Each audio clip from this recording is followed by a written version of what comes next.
여러분 안녕하십니까? 김왕식입니다.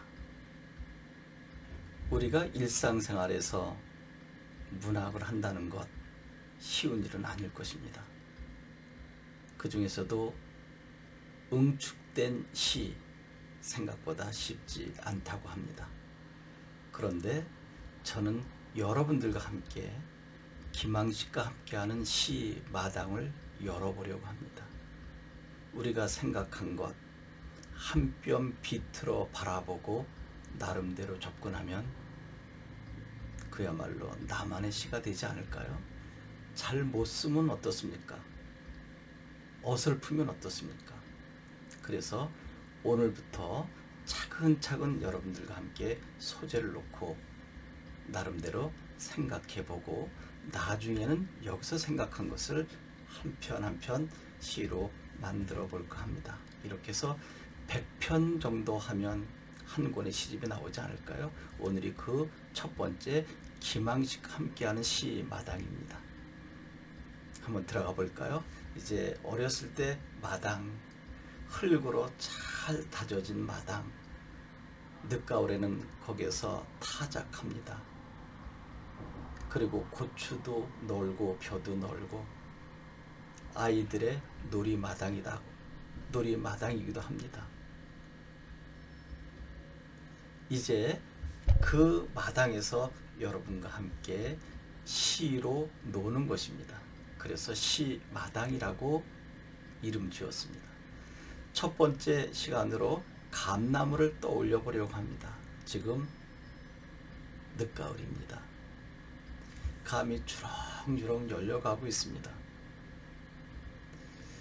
감나무에 감 하나 그러면 항상 시인들이 씁니다. 우둔지에 열린 마지막 감 하나. 그러면 밑에 있는 감은 모두 사람들이 땄죠.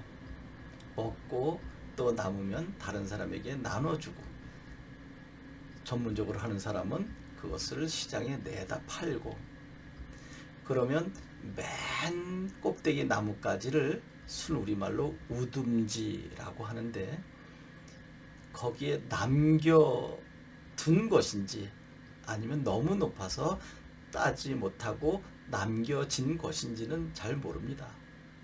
그런데 인간들은 나의 편리한 대로 딸 수 있는데 따지 않았다고 하고 미물인 날짐승에게 주었다고 합니다. 그야말로 휴머니즘의 발현입니다.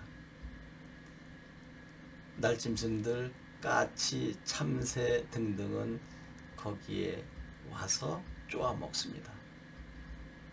그러면 감이 쪼아 먹힌 자리가 이렇게 돼 있는데 마치 스티브 잡스 애플사의 사과 로고처럼 되죠.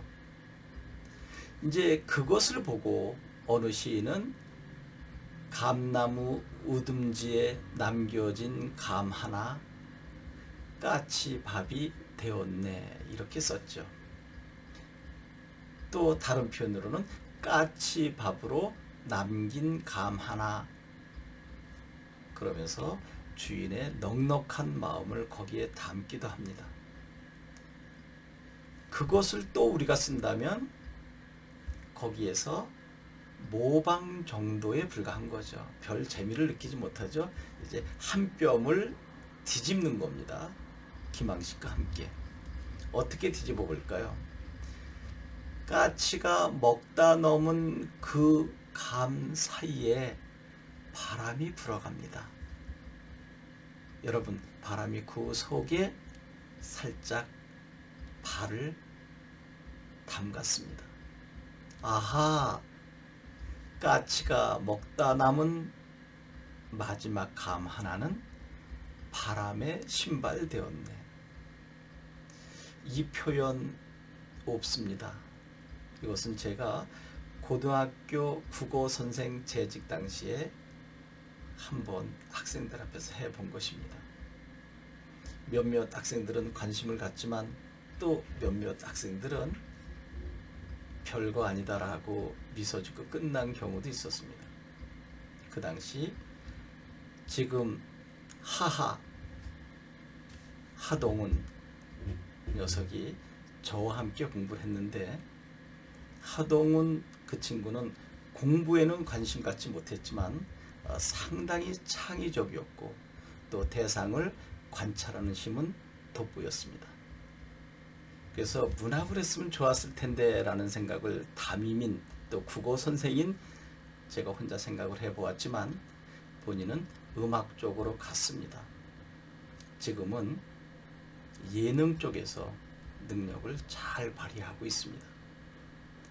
지금도 약간 아쉽습니다.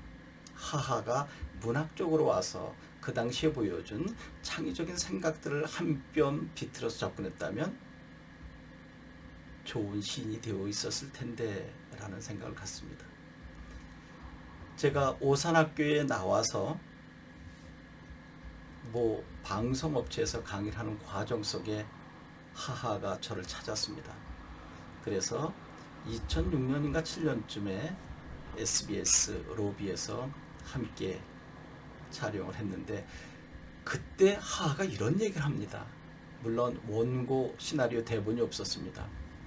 이제 제가 교육대 사범대 가는 학생과 경찰대 사관학교 가는 학생들의 국어를 가르쳤는데, 이제 격려 글을 하는데 이렇게 표현합니다. 여러분 앞에 있는 시련, 지금 어려운 것 압니다. 그것을 장애물로 생각하지 마십시오. 디딤돌로 생각해서 밟고 올라가면 여러분들이 목표한 바에 쉽게 갈 수 있습니다 라고 표현했습니다. 이 친구 어디서 듣긴 들었겠지만 그것을 자기 것화해서 원고 없이 그 자리에서 소화해내는 힘, 시인의 힘을 가지고 있구나. 그렇죠. 누구에게나 어려움, 고통이 있을 수 있어요. 그랬을 때 장애물이라고 하거든요. 근데 그 장애물을 한 뼘 돌려서 디딤돌이라고 보면 그 디딤돌을 밟고 그 다음 우리의 마지막 목표까지 갈 수 있지 않느냐라고 하는 것입니다.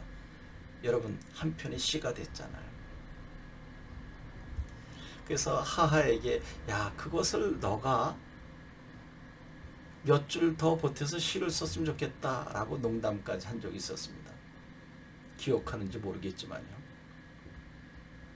조금 전에 말씀드린 누구나 접근할 수 있는 까치밥으로 남긴 감 하나를 바람의 신발로 생각해 보는 것. 세상에 하나밖에 없는 우리만의 시가 되지 않을까요?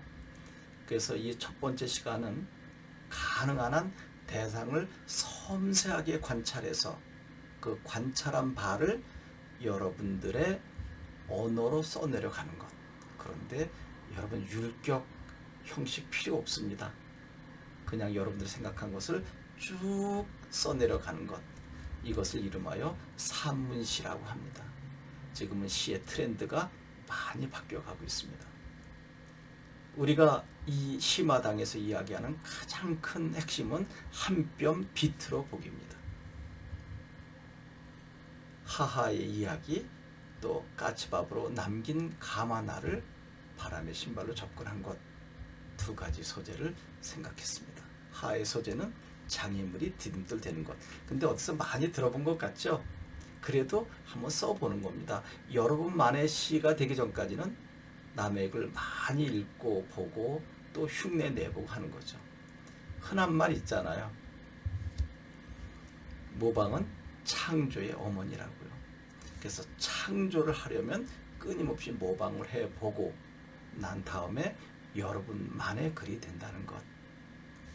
여러분, 다음 시간에 또 다른 소재를 가지고 접근해 볼 건데, 이렇게 하루에 하나씩 하게 되면 100일 되면 100편의 시가 완성이 될 것입니다. 그러니까 똑같은 소재를 가지고 각각 다른 시를, 그래서 저와 함께 김항식과 함께하는 시마당 속에 여러분들이 시를 내면 한 제목을 가지고 만약에 10명 하면 10편, 만약에 100분이 저와 함께 해주시면 100편의 시가 하루에 나오게 되는 거죠. 만약에 10,000명이 함께 했다면 하루에 만 편의 시가 탄생하는 것입니다. 그래서 여러분들과 함께 시집을 낸다면 참 흥미로운 일이 벌어지지 않을까요? 지금 첫 단추를 끼는 시간입니다. 다음 시간에 두 번째, 세 번째에서 1차적인 목표를 100편의 시 완성하는 것으로 하겠습니다. 한 줄을 써도 됩니다. 두 줄을 써도 되고 100줄을 써도 됩니다. 형식은 갖추지 말고. 여러분, 오늘 행복했습니다. 하하가 만약에 이 방송을 듣는다면 하하도 그때 나에게 이야기한 디딤돌 시로 한번 만들어 봤으면 좋겠습니다. 여러분 고맙습니다.